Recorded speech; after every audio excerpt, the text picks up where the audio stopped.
What's up, guys? Welcome back to another video. I'm out here in Lodi, Ohio, watching some youth soccer. If this is the first time you're catching one of these videos, I hope it's not. I hope you've been following for a long time, but if it's the first time, one, welcome, and two, I'm a high school soccer coach, and in the off season I have a couple players play on their club team, so I always like coming out to support them. Anyways, it has been exactly 1 year since Skylar and I left Atlanta and moved here back to Ohio. I had an incredible experience in Atlanta, but it was about time for a couple of reasons to come back to Ohio where I grew up. So today I kind of want to talk about my journey with that and opportunities I've taken along the way and things I've learned across that living in Atlanta and moving back to here process and everything else in between, and then of course relate it back to you, because the whole point of my whole YouTube channel is to hopefully benefit your life in some way, hopefully help you progress in your life, how you're hopefully seeing me progressing in my life, which I think I have the last couple of years. So let's get into it. Hope you enjoy. Let's go.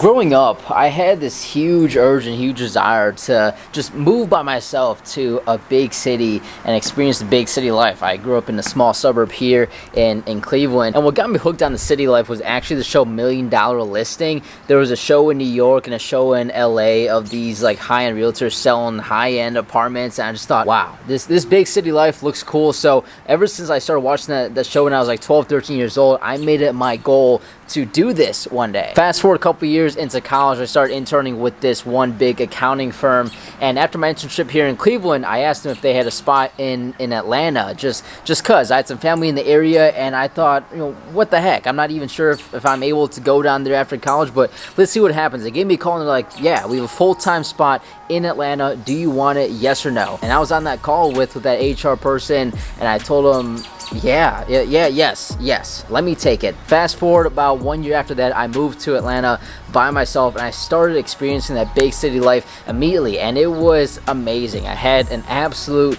blast. It was so fun. I lived within walking distance of Mercedes-Benz Stadium and State Farm Arena, a bunch of restaurants and bars, and the gym was close by, and it was awesome. If I wanted tacos at 2 o'clock in the morning, then all I had to do is just walk downstairs and I could find tacos at 2 o'clock in the morning within walking distance. It was great. So that was the first opportunity I took, just saying yes to that and just moving down there by myself and figuring it out as I went. So I mentioned opportunities at the start. The second opportunity I took when I was down there was when I quit my job at that accounting firm that I moved down there to do. And one of the huge reasons that I did that was living in the city and just meeting new people of different backgrounds for the first time, and seeing the drive and energy and determination they had, and the fact that they seemed to, a lot of them seemed to enjoy what they were doing, and I just wasn't. I just felt like it wasn't a dead-end job. Like there's a lot of growth potential to it, but I just felt bored out of my mind. I didn't feel like I was fulfilling my full potential and passionate in what I was doing for like 10 hours a day every single day. So I quit my job,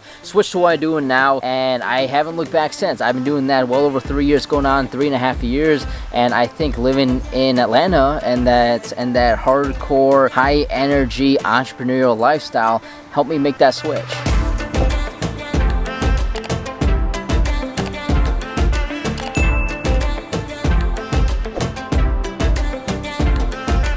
The third opportunity I took living down there, and probably my most favorite part of all, was coaching soccer with Soccer in the Streets. Soccer in the Streets is a massive organization across the city of about 1,000 players and like 100 coaches, specifically helping kids in the inner city who don't have the money for like good soccer otherwise. And right when I moved to Atlanta, I wanted to coach soccer immediately. So I started looking around at potential job opportunities, mostly for like an assistant high school soccer coach. I just like coaching the high school age, hence why I do it right now. But I landed on this opportunity with Soccer in the Streets to coach, at the time, really little kids, like 6 to 8-year-olds. I mean, it's not even soccer, it's like daycare at that point, but I met a good buddy, and then his girlfriend at the time kind of knew someone who worked there, so that's how I got in. I just kind of said, yes, sure, let me see what happens, and I'll run with it. Ended up being the most amazing time of my life, honestly. I got to work with these amazing kids who, again, came from a different background than me, a much less privileged background than me, and I saw just the drive they had and the work ethic they had and the very bright futures they had, and my ability to make an impact on them as their coach. So doing that for 2 years I was there really taught me a lot about life. I think I taught those little kids stuff, and they taught me stuff about life in return, and some things I hadn't realized before about how hard some people have it growing up. So doing that, I think, allowed me to become a much better coach at the high school level than I was before. I am very glad that I didn't get that high school soccer coaching job right off the rip, because I don't think I would have been ready. I don't think I would know as much as I do now than before I started coaching with soccer in the streets. So the list goes on and on and on and on and on about all the amazing parts about living in Atlanta. It truly was an amazing experience. But one day I kind of woke up and I was talking to a scholar, and I realized this is not long term. This is not where we want to be long term. This is not what I want to do long term. So it was time to make a change, because in life your priorities change.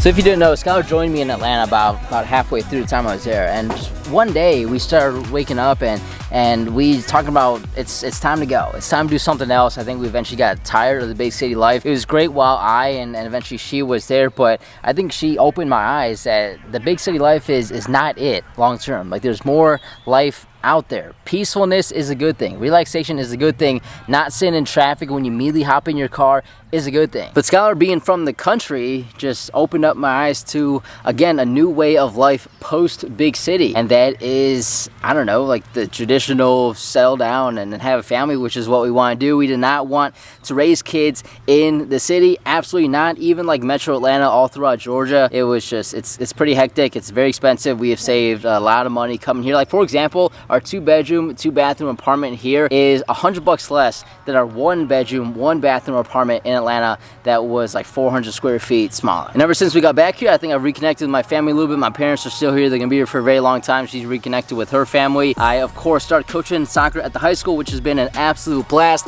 I hope to do that for a very long time. So I think my biggest piece of advice for this video is be open to where life takes you naturally. Be open and be ready to take every opportunity that comes your way, because a lot of times you won't think it's coming. Across your life, you're going to be presented with new opportunities, and my advice is, for most of them, if they seem just relatively decent, just say yes and figure it out later. Because you can never be fully ready. You can never be fully good to go. You can never be in a good enough financial situation to maybe take care of it. If it seems good, just do it. Just do it and figure it out later, and be open to where life takes you. You can try to plan out your life and have like a 1 year, 5 year, 10 year, 20 year plan, but I promise you, what your life ends up being is going to be nowhere close to what you plan. I miss being in Atlanta like crazy. Like I said, it was an amazing time, but as you know, if you follow along, I'm still with the same company based here, so I shoot down every 1 to 2 months to hi to the old buddies and have the same fun we did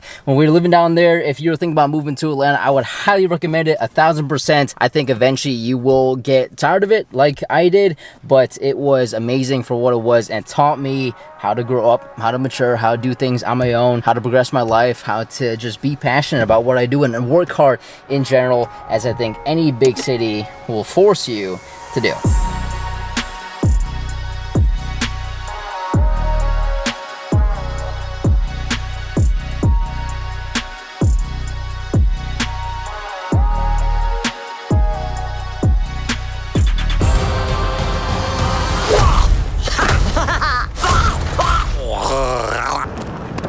We just saw the new Lilo and Stitch movie, and at first I was kind of just like skeptical going into it, like, am I wasting my time here? This is a little kid's movie. She wanted to see it, and I just like, all right, whatever, let's have a date night. But dude, go see it. It is, yeah. It's a good movie, man. It's a good movie, and classic Disney movie. It is touching. It's funny. I would rate it like 8.6 out of 10. It was extremely good. What do you think, babe? Yeah, I think I'll give it like an 8.8 out of 10. It was really good. I really liked who they cast as Lilo. She was a really good actress, for sure. Yeah, whoever played Lilo, that actress, she's like 6 years old. she's a star. She's so cute. She's really cute and insane actress. So, dude, you're not gonna waste your time. Go see it. We are actually celebrating 4 years dating today. Can you believe that? 4 years officially. Well, she claims that we've been dating longer than 4 years because we met in January of 2021, and we pretty much became exclusive immediately. We just obviously liked each other a lot. I did not officially make her my girlfriend until June 6th of 2021 after she met my family. So that is our anniversary date, but she thinks we've been together longer than that. So technically, in my opinion, 4.5 years. Yeah. So happy 4.5 years.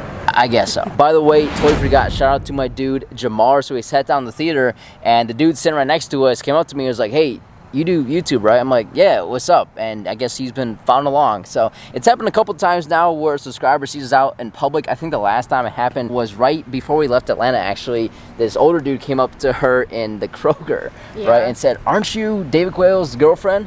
And she's like, yeah. Yeah, it was actually crazy because I thought he was following me around for a minute, which he was, but he was following me around to like tell me that he recognized me. So I thought it was cool. Yeah, it is always pretty cool seeing my subscribers and I guess fans in public. I don't know. I don't like the word fans, but you get the point. Jamar, shout out to you. Appreciate you saying what's up. If you enjoyed another video today, guys, hope you did. Please drop me a thumbs up. I would really appreciate it. Also, subscribe to my channel if you have not yet because I drop a new video every single Monday that you do not want to miss. As always, guys, work hard. Be nice to people. I'll see you guys next Monday.